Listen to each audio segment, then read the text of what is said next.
Admiral Taewon Park stood at the large window of the old Earth battleship Resilience, his eyes fixed on the stars. From here, he could see the shiny ships of the Galactic Confederation moving toward them near Jupiter. His own ship was over 200 years old. Most people thought it belonged in a museum, yet here it was, with 50 other old ships of humanity's heritage fleet, called back for an important mission. The metal floor creaked under his boots as he walked. The air smelled of old machine oil and metal. This was not what the aliens would expect from humans, that was the point.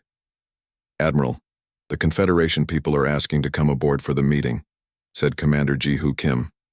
Her voice was steady, but her eyes showed worry. Taewon nodded. "Let them come. Make sure all crew are at their stations. Remember the plan. Humans had only joined the Galactic Confederation 30 years ago. The older alien species kept humans at a distance. They thought humans were too unpredictable, too new to space travel. Now, with the dangerous Viridian horde attacking Confederation borders, suddenly the aliens wanted human help. What they didn't know was that Admiral Park had secret orders. He was to show only the Heritage Fleet, these old ships that humans had stopped using generations ago. The true power of Earth's military would stay hidden. As Taewon straightened his dark blue uniform, a small screen on the wall blinked. It showed the alien ships getting closer. "How do you think they'll react?" asked Ji-Hoo, standing next to him. "First with surprise, then with doubt," he said. "Then with questions. Many questions." The Resilience was once Earth's pride. Now its paint was faded, and some parts had been fixed many times, but it still worked. More importantly, it had secrets that the aliens would not find unless they knew exactly where to look. The ship shook slightly as the Confederation transport connected to the docking bay. "Time to meet our guests," said Taewon. The meeting room was the largest space on the Resilience. Old battle maps hung on the walls. The long table in the center was made of real wood, a detail that made the alien visitors stare in confusion. Most advanced species use smart materials, not something cut from a living organism. Ambassador Han Bin Lee welcomed the 12 alien representatives with a warm smile and proper bows for each species. He had studied their customs for years. "Welcome aboard the Earth Heritage Fleet flagship Resilience," he said. "We are honored by your presence." The Arcadian general, a tall being with silvery skin and no hair, looked around the room with 4 blinking eyes. "This vessel is still in active service?" she asked through her translator device. "The Heritage Fleet serves Earth in times of need," Han Bin said carefully. "As you requested military help against the Viridian horde, we bring our available ships." The Laresian diplomat, whose body looked like blue crystal, made a sound like breaking glass, their way of showing surprise. "We expected your current military vessels." Admiral Park stepped forward. "The Heritage Fleet is what Earth offers at this time." Engineer Suji Kang stood beside a large screen showing pictures of the fleet. She tapped a button, and 3D images of 50 ships appeared in the air. "Our fleet includes 6 battleships, 15 cruisers, 20 destroyers, and 9 support vessels," she explained. "All were built between 100 and 200 Earth years ago." The room grew quiet. Then several aliens began talking at once. Their translators couldn't keep up, creating a jumble of words. The Arcadian general raised a hand. "For silence. You offer ships powered by chemical rockets and nuclear engines, with metal armor and ballistic weapons?" Her translator couldn't hide her shock. "These would not last 1 minute against Viridian forces." Taewon kept his face calm, though inside he felt a flash of anger at her tone. "We understand your concern. That is why we invite you to inspect our fleet fully.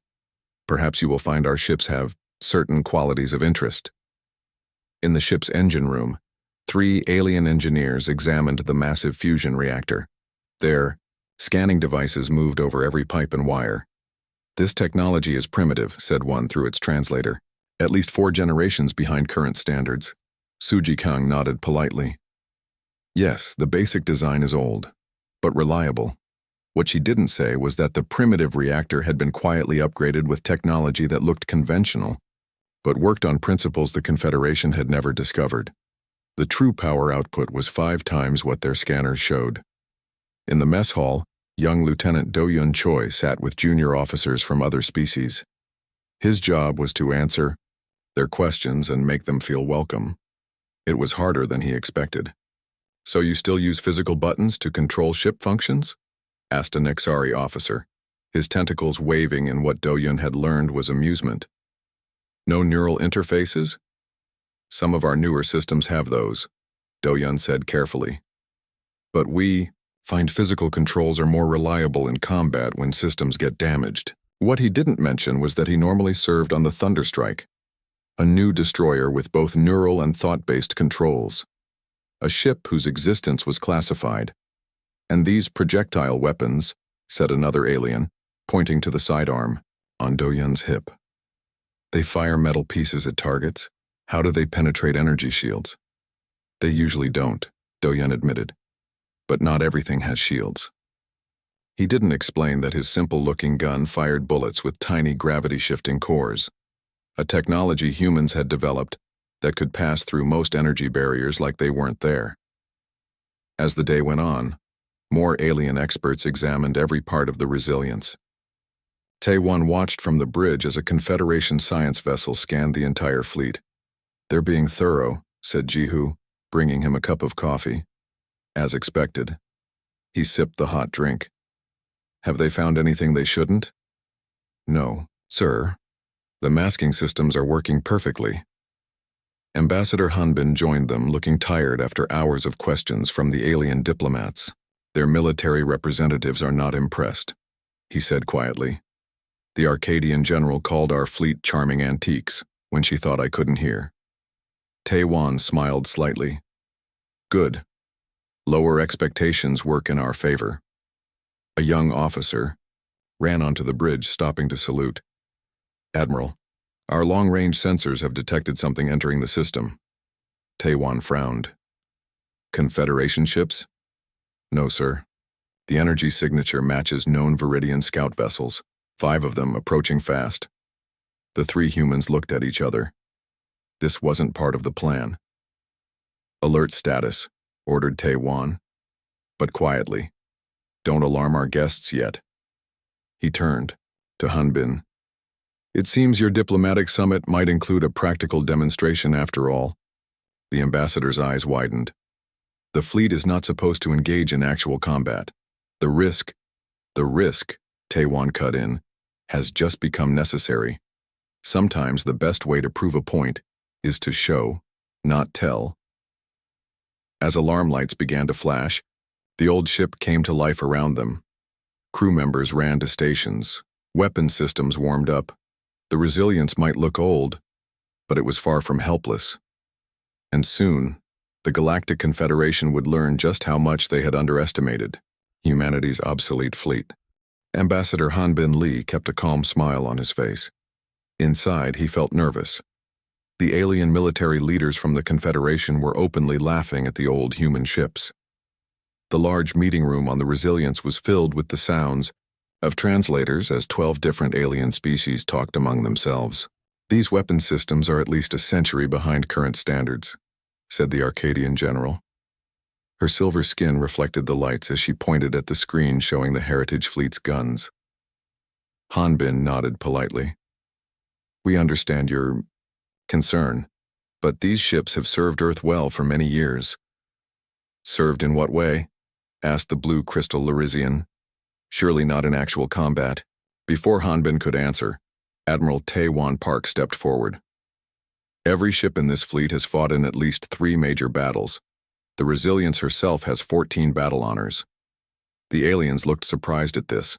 They stared at the old metal walls around them with new interest. "Still," said the Arcadian, "against modern Viridian weapons, these ships would not last long." Tae-Won's face showed nothing, but Hanbin could tell he was annoyed. The Admiral was proud of his fleet, old as it was. In the engine room, Engineer Suji Kang showed the alien technical team the ship's power systems. The aliens took scans and made notes on their devices. "Your fusion reactor design is inefficient," said a tall, thin alien with 6 arms. Each arm held a different tool. It wastes at least 40% of potential energy. Suji nodded. Yes, but it is simple to repair and very stable. What she didn't say was that the waste energy was actually captured by secret systems hidden throughout the ship. These systems stored power for the weapons that the aliens weren't supposed to know about. And these thrusters, said another alien, pointing to the main engines. They use chemical reactions for movement? No gravity drives?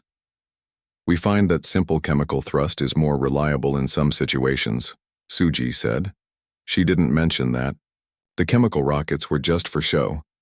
The real engines used gravity fields to move the ship, technology that humans had developed on their own, different from how the Confederation made their ships move. The alien technical leader, a round, being with what looked like metal plates for skin, made a whirring sound. This ship belongs in a museum, not a battle fleet. Suji just smiled. Perhaps, but sometimes old things have hidden value. Lieutenant Do-Yun Choi walked through the weapons room with junior officers from the Confederation ships. They were asking many questions about the old guns and missiles displayed on the walls. You still use explosive warheads? Asked a young Nexari officer, her tentacles moving with surprise. Not energy weapons? We use both, Do-Yun said. Different tools for different jobs. A tall, thin alien picked up one of the rifle-like weapons from a rack. This fires metal pieces? How primitive. Do-Yun took the gun back carefully. Yes, but it works without power. If your ship loses energy, you can still fight. What he didn't say was that each primitive bullet contained a tiny computer and could change direction in flight. They could also create small gravity fields to cut through most shield systems. I trained on the Thunderstrike before this assignment, thought Do-Yun. If they saw that ship with its phase cannons and quantum torpedoes, they wouldn't be so quick to laugh. The aliens continued to examine the weapons, making jokes in their own languages. Do-Yun kept smiling, but it was getting harder. Commander Ji-Hoo Kim stood on the bridge, watching as the Confederation science ships scanned the entire human fleet. The screens showed all 50 of the old Earth vessels floating in space, surrounded by the much newer, shinier alien ships. They're taking their time, said an older officer next to her. Let them look, Ji-Hoo replied. They won't find what they're not looking for.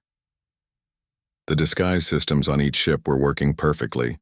The aliens' scans showed only old technology, nothing that would worry them or make them suspicious.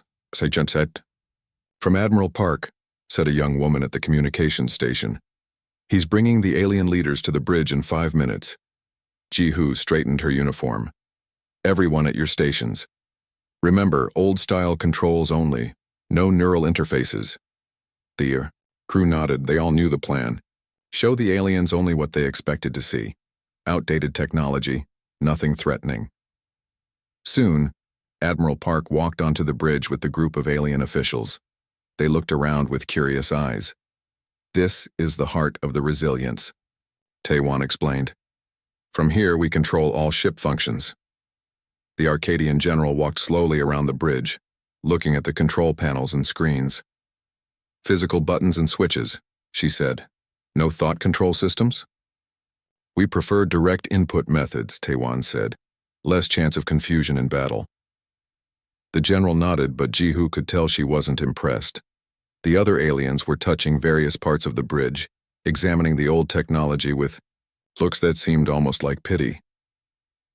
The Lauresian diplomat moved to the main view screen. And your sensor range? How far can you detect enemy ships? About 1 light minute with good accuracy, said Ji-Hoo. This was a lie. The Resilience could detect ships up to 2 light hours away, but that would reveal too much about their real technology level. 1 light minute, repeated the Lauresian, making that glass-breaking sound again. The Viridians will see you long before you see them. Ambassador Hanbin stepped in smoothly. Perhaps, but we hope they will underestimate us, just as... He stopped himself from finishing the sentence, just as you are doing now. Before anyone could respond, a loud alarm started to sound. Red lights flashed across the bridge. Report, ordered Taewon. A young officer turned from her screen, her face serious. Unidentified ships entering the system, sir. 5 vessels, moving fast. Show me, said Taiwan. The main screen changed to show 5 red dots moving toward them. The aliens gathered around, suddenly looking much more serious. Viridian scout ships, said the Arcadian general, her voice low. They must have followed us. They're charging weapons, reported the sensor officer. Ji-Hu looked at Admiral Park. This wasn't supposed to happen. The plan was just to show the ships, not fight a real battle. But now they had no choice. Taiwan turned to the alien representatives. You should return to your ships immediately. There's no time, said the Larizian. They're moving too fast. The admiral's face was calm, but Ji-Hu could see he was thinking quickly. If they used their real weapons, the aliens would know they had been tricked. If they didn't, people might die. Commander Kim, he said finally. Sound battle stations. Prepare all ships for defensive action. Ji-Hu pressed the ship-wide communication button. All hands to battle stations. This is not a drill. Repeat, this is not a drill. Throughout the Resilience, crew members ran to their positions. The old ship began to hum as systems came online, some obvious, some hidden from the watching aliens. What can these old ships do against Viridian scouts? Whispered one of the alien diplomats, not realizing how good human hearing was. Admiral Park heard the comment. He turned to look at the alien with steady eyes.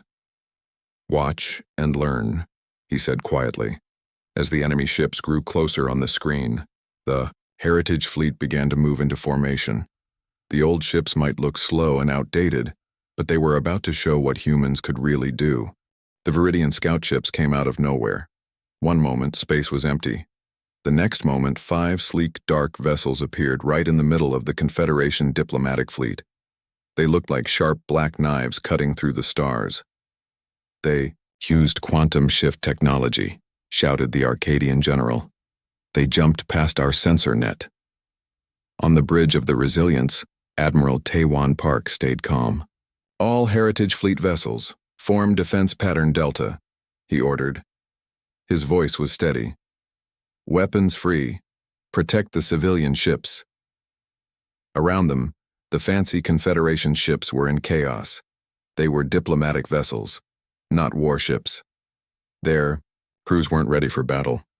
Already one of the elegant alien ships was drifting, hit by Viridian weapons. Sir, the Viridian ships are targeting the Laresian diplomatic vessel, reported the sensor officer. Taiwan didn't hesitate. Move us between them. Shields up. Commander Ji-Hu Kim looked at him with wide eyes. The aliens weren't supposed to know about their shield technology. But there was no choice now. People would die if they didn't act. Shields up, aye, she said, pressing a button that had seemed decorative until now. A soft hum filled the bridge as energy fields wrapped around the old battleship. The alien representatives watched in surprise. You have energy shields? Asked the Laresian diplomat. But your technical specs didn't mention. A massive blast hit the Resilience. The ship shook but stayed firm. Minimal damage to outer hull, reported an officer. Shields holding at 92%. The Arcadian general stared at the damage report in shock. That was a Class 4 disruptor. It should have cut through this ship like paper. Admiral Park ignored her. Return fire. Main batteries only. Outside, the old human ships were moving with surprising speed and grace. The cruiser Dauntless, commanded by Yejun Shin, twisted between enemy beams to place itself in front of a damaged Confederation ship. On the bridge of the Dauntless, Commander Yejun gripped his chair as the ship turned sharply. Enemy targeting. Systems locked on us, called his weapons officer. Let them come, said Yejun. Fire all main guns when ready. The old cruiser's sides lit up as what looked like simple projectile weapons fired. But these weren't normal shells. Inside each one was technology that the Confederation had never seen. The shells hit the Viridian scout ship's shields and passed right through them. The enemy vessel shuddered as explosions ripped across its hull. In the Dauntless engine room, engineers worked quickly to manage the ship's true power systems. The old chemical engines were running at full power, making lots of noise and smoke. But hidden beneath them, gravity drives silently pushed the ship at speeds the old engines could never reach. They're not going to keep underestimating us after today, said the chief engineer with a small smile. Back on the Resilience, the alien representatives watched in amazement as the battle unfolded on the main screen. The Heritage Fleet, ship HFY, they had laughed at hours earlier, moved with perfect coordination, protecting the Confederation vessels while hitting back at the Viridian scouts. Impossible, whispered the Arcadian general. Those engines can't move that fast. Those weapons can't penetrate Viridian shields. Ambassador Hanbin Lee stepped beside her. Perhaps your understanding of our technology was incomplete. A second blast hit the Resilience. This time the ship rocked harder. Shields at 74%, reported Jihu. Minor damage on decks 3 through 5. Sir, called the weapons officer. The Viridian lead ship is charging their main disruptor. It's aiming at the Loresian diplomatic vessel again. Taewan looked at the Loresian diplomat, whose crystal body seemed to shake with fear. Target the Viridian lead ship. Fire all weapons. The Resilience shuddered as every weapon fired at once. What looked like simple shells and missiles streaked toward the enemy ship. When they hit, the results were anything but simple. The Viridian ship's shields flashed bright blue, then failed completely. The missiles passed through the space where the shields had been and struck the hull. The enemy ship broke apart in a series of explosions. The alien representatives stared in silence. Your weapons, began the Arcadian general. Those aren't standard ballistic rounds. Gravity phase projectiles, explained Jihu, seeing no reason to hide it now. They create small gravity distortions that let them pass through energy shields. Around them, the battle continued. The human heritage fleet moved as one force, surrounding the diplomatic ships while attacking the Viridian scouts. Another enemy ship exploded as the cruiser Dauntless hit it with a full broadside. 2 enemy ships destroyed, reported the sensor officer. The other 3 are pulling back. But the Viridians weren't giving up. One of the remaining scouts turned and accelerated directly toward the Resilience. They're going to ram us, shouted. Jihu, brace for impact, ordered Taewan calmly. Divert all power to forward shields. The Viridian ship grew larger on the screen, its sharp front aimed at the heart of the human vessel. It was a suicide attack. Impact in 5 seconds, called an officer. The aliens on the bridge looked terrified. They knew that even the best shields couldn't completely stop a ramming attack at full speed. The enemy ship hit the Resilience with tremendous force. The old battleship shook violently. Panels sparked and smoke filled parts of the bridge. People were thrown from their chairs. When the smoke cleared, Admiral Park got back to his feet. Damage report. Jihu checked her screen, coughing in the smoke. Shields down to 12%. Hull breaches on decks 2 and 4. Emergency teams responding. And the enemy ship? Asked Taewan. Destroyed on impact with our shields, sir. The admiral turned to look at the alien representatives who were picking themselves up from the floor. Their faces showed shock and confusion. Your ship survived a direct ramming attack, said the Arcadian general, her voice quiet with disbelief. How is that possible? Quantum diffusion armor, said Taewan simply, layered under the conventional hull. It spreads impact forces across multiple quantum states. Ambassador Lee helped the Loresian diplomat stand. There are many things about human technology that weren't included in the technical specifications we provided. On the main screen, the last 2 Viridian scouts were retreating, jumping away into quantum space. The battle was over. Around the Resilience, the other ships of the Heritage Fleet moved back into formation, protecting the damaged Confederation vessels. Despite taking hits, not a single human ship had been destroyed. Lieutenant Do-Yun Choi entered the bridge, his uniform dirty from fighting fires in the lower decks. He stopped when he saw the alien representative staring at Admiral Park. You deceived us, said the Arcadian general, her translator making her voice sound angry. Admiral Park straightened his uniform. We showed you the Heritage Fleet exactly as it is. Old ships maintained for historical purposes. He paused. We never claimed they were unmodified.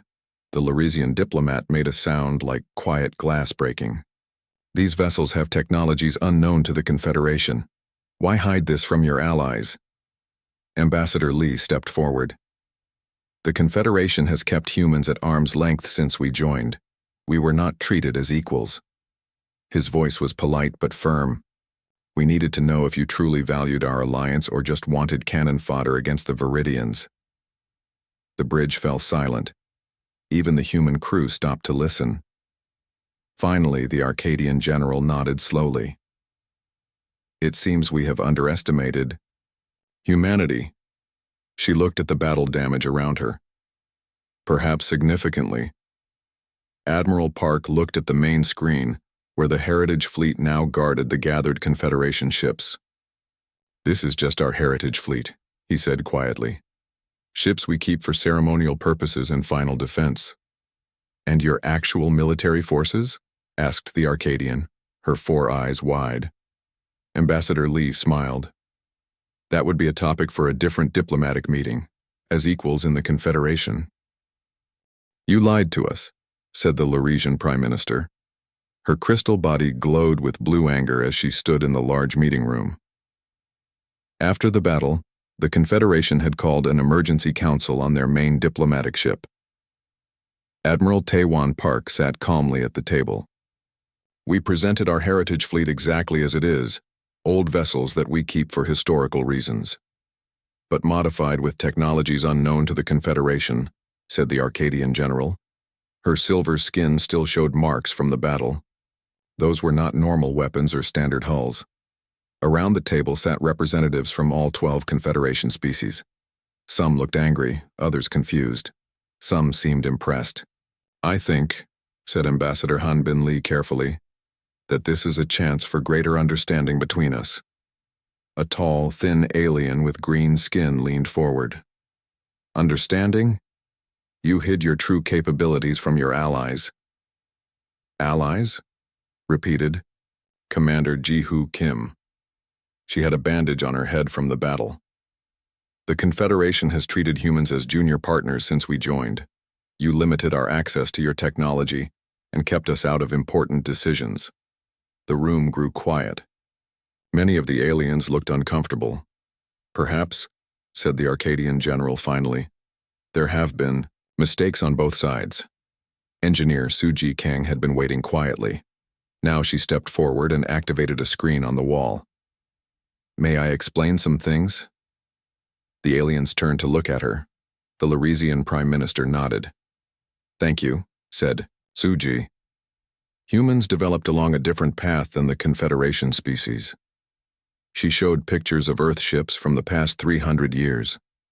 "While you perfected quantum drives and energy weapons, we explored other areas of science." The screen showed details of the Heritage Fleet's true systems. "We focused on material sciences and gravity engineering," Suji explained. "Our hulls use quantum diffusion layers that spread impact forces across multiple states of reality. Our weapons create small gravity distortions that let them pass through energy shields." The aliens stared at the images with growing surprise. "These technologies work on principles the Confederation never explored," Suji continued. "They appear primitive but operate on advanced concepts." Lieutenant Do-Yun Choi watched the faces of the alien representatives. Some looked shocked, others fascinated. He noticed junior officers from the ships he had shown around earlier. They no longer looked amused by human, primitive technology. "Why keep this secret?" asked a small, furry alien near the back of the room. Admiral Park stood up. "When Earth joined the Confederation, we quickly realized that our technology was different, not inferior. But we were treated as newcomers who had nothing to offer." His voice was calm but firm. "We decided to wait and watch, to learn about the Confederation while keeping our own advances private." "A wise precaution," said the Arcadian general, surprising everyone. "In your position, my people would have done the same." Ambassador Lee nodded to her. "The threat of the Viridian Horde changes things. Now is the time for true cooperation." The Lauresian Prime Minister's crystal body changed color, becoming less blue and more clear. "You say the Heritage Fleet is kept for historical purposes and final defense. What does that mean?" A moment of silence filled the room. The humans looked at each other. "It means," said Admiral Park slowly, "that these are not our frontline military vessels. The room erupted in surprised voices. Translators struggled to keep up as all the aliens spoke at once. When things quieted, the Arcadian general asked the question they all wanted answered. If the Heritage Fleet can defeat Viridian scouts so easily, what can your actual military do? Suji touched her screen again. New images appeared, but only for a second before Ambassador Lee gave her a sharp look. She quickly turned it off. I believe, said Han Bin carefully, that discussion should be part of new treaty talks between equal partners. The Larisian Prime Minister's body made the sound of breaking glass, but softer now. Equal partners. Yes, I see that must be the case. Admiral Park looked at the gathered aliens. The Heritage Fleet acted to protect Confederation ships today. That shows humanity's commitment to our alliance. But true alliances are built on respect and honesty from all sides. The room fell quiet again as the aliens considered his words. Finally, the Arcadian general stood. I propose an emergency session of the Confederation High Council to revise humanity's status and begin discussion of a true military alliance. One by one, the other representatives nodded in agreement. Later, Admiral Park stood in his private room on the Resilience. The ship was being repaired after the battle. Commander Ji-Hoo Kim entered with a data pad. Damage reports from all ships, sir, she said. Nothing that can't be fixed. Taewon nodded. And our special systems? Still, secret for the most part. They saw the shields and weapons in action, but not how they work. She paused. Engineer Kang almost showed them the full specifications before Ambassador Lee stopped her. Good, said the Admiral. We need to keep some advantages.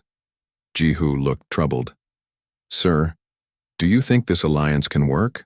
After we kept secrets for so long? Taewon looked out his window at the stars. The Confederation needs us now. They know that after today. And we need allies against the Viridian horde. He turned to face her. But trust must be earned slowly, on both sides. A message. Alert sounded. Ji-Hoo checked her pad. The Confederation Council has voted. They're upgrading Earth status to full partner, effective immediately. Admiral Park smiled slightly. Faster than expected. Fear is a powerful motivator. They want a demonstration of our current military technology, Ji-Hoo added, and joint defense planning against the Viridians. Tell Ambassador Lee to agree, but with conditions. We share some technology, not all. And we want access to Confederation research in return. Ji-Hoo made notes on her pad. And the Thunder Strike? Do we reveal its existence? The Admiral thought. For a moment. Not yet. Let's start with something impressive, but not our best. The new Defender-class ship should be enough to make our point. Yes, sir. Ji-Hoo turned to leave, then stopped. The crew is proud, sir.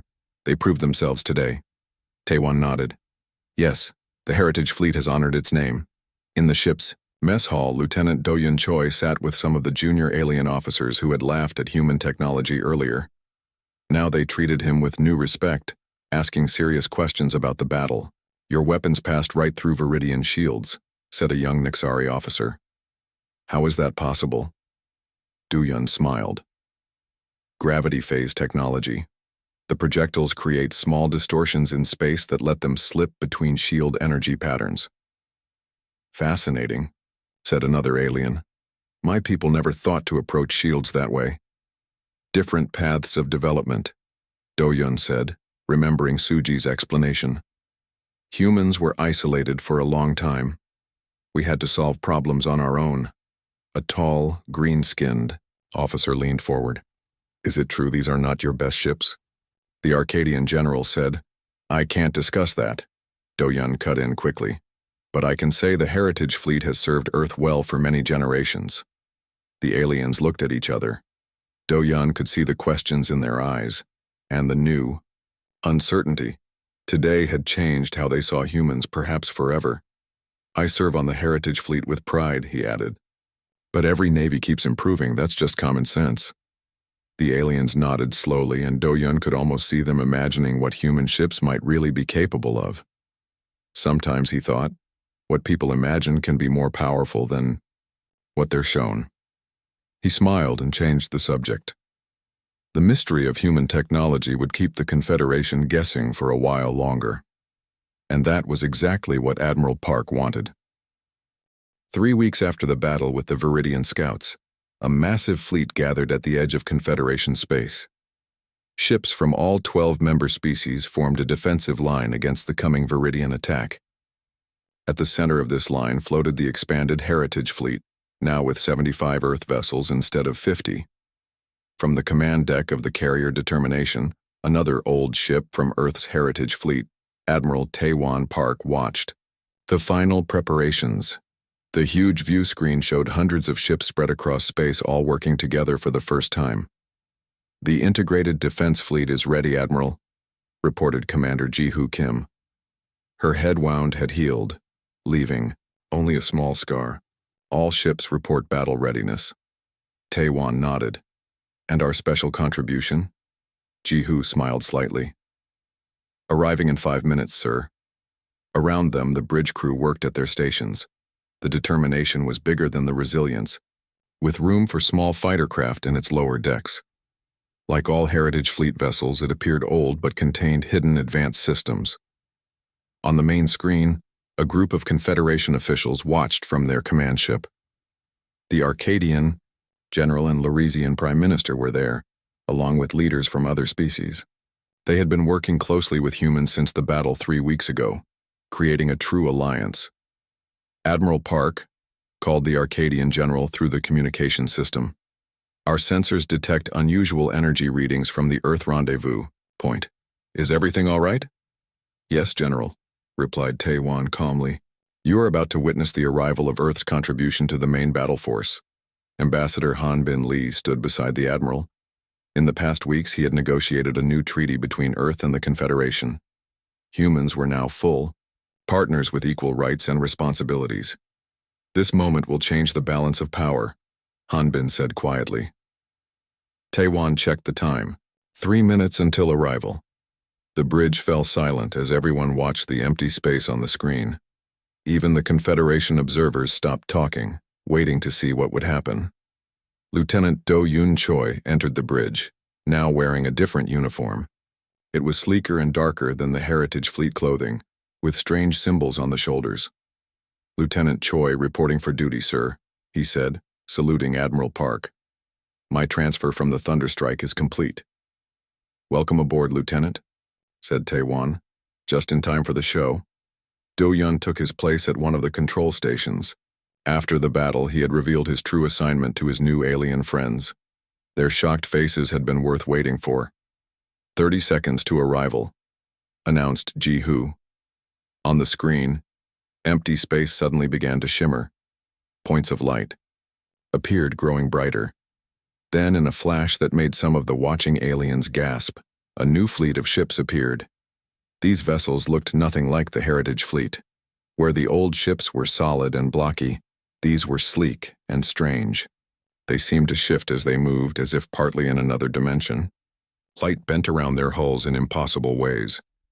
The Thunderstrike led the formation, a destroyer that somehow looked both solid and not quite there at the same time. 20 larger ships followed, along with smaller vessels that moved too fast for the eye to track properly. What are those?" asked the Arcadian general, her voice filled with awe. "Earth's first response fleet," replied Admiral Park. "Our current frontline vessels." The new ships moved into formation alongside the combined fleet. As they passed the Confederation vessels, alien crews could be seen at their viewports, staring in wonder. "Their hulls," said the Lauresian Prime Minister. "They seem to exist partially in another dimension." "Phase shift technology," explained engineer Suji Kang, who had joined them on the bridge. "The ships exist in multiple states at once, making them very hard to hit with conventional weapons." The Confederation leaders watched in silence as more Earth ships appeared. The Viridian horde had seemed like an impossible threat before. Now, with humanity's true power revealed, victory seemed possible. "Admiral," said Ji-Hoo quietly. "Message from Fleet Command. The new prototype is approved for demonstration." Taewon's eyes widened slightly. "They're sending the Horizon?" Ji-Hoo nodded. as a show of good faith to our new allies. The Admiral turned to the screen. Confederation representatives, we have one more arrival to show you, something even our own crews haven't seen in action yet. As he spoke, space itself seemed to fold open. A massive ship emerged from what looked like a tear in reality. It was huge, at least 5 times larger than any other vessel in the fleet. Its hull glowed with strange energy that hurt the eyes to look at directly. The EDS Horizon, announced Taiwan, Earth's first dimensional shift capital ship. Even the human crew gasped. Most had only heard rumors about the Horizon project. Now it was here, floating before them like something from a dream. It doesn't use normal space to travel, explained Suji to the stunned alien representatives. It moves between dimensions, appearing wherever it wishes. No defenses can stop it. Ambassador Hanbin watched the faces of the Confederation leaders with satisfaction. We bring this technology to our alliance as equals, he said. Together, we can defeat the Viridian horde and bring peace to this part of the galaxy. The Arcadian general was the first to find her voice again. They never needed us, she said quietly to the Lyrisian prime minister. They could have fought the Viridians alone with such ships. Perhaps, replied Hanbin, overhearing her. But that was never our goal. Humanity doesn't seek to stand alone. We want to stand together. He gestured to the combined fleet on the screen. The Heritage Fleet showed our past, but this force represents our shared future. Later, as the massive fleet prepared to meet the coming Viridian Armada, Admiral Park stood alone in his quarters. A message from Earth Command glowed on his screen, congratulating him on the success of the Heritage Fleet mission. A soft knock interrupted his thoughts. Commander Jihu entered with data reports. The Confederation tacticians are working well with our officers, she said. They've accepted most of our battle plans with minimal changes. Good, said Taiwan. And how are the alien crews reacting to our ships? Jihu smiled. With amazement mostly. Some fear, but also relief that we're on their side. The Admiral nodded. And the Heritage Fleet? What's their new assignment? Rear guard and civilian protection, she replied. Still important, but away from the main fighting.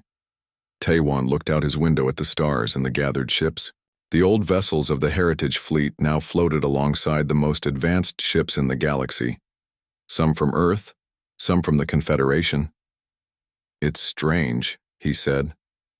3 weeks ago, we were trying to hide our capabilities. Now we're showing everything. Not everything, Jihu reminded him. The Horizon is impressive, but Project Starweb is still secret. The Admiral smiled slightly. Always keep something in reserve. A lesson the Heritage Fleet taught us well. A message alert sounded. The Viridian main force had been detected, approaching. Fast. As Taiwan headed back to the bridge, he thought about how quickly things had changed. What had begun as a diplomatic trick, showing old ships while hiding true power, had turned into something more valuable. Respect and true partnership with the galactic community. The Heritage Fleet had done its job. It had shown the Confederation that appearances could be deceiving and that underestimating humanity was a serious mistake. Now, as the combined fleet prepared for the real battle ahead, that lesson would serve them all well. Because in the end, true strength came not from technology alone but from how you used it and who you shared it with, and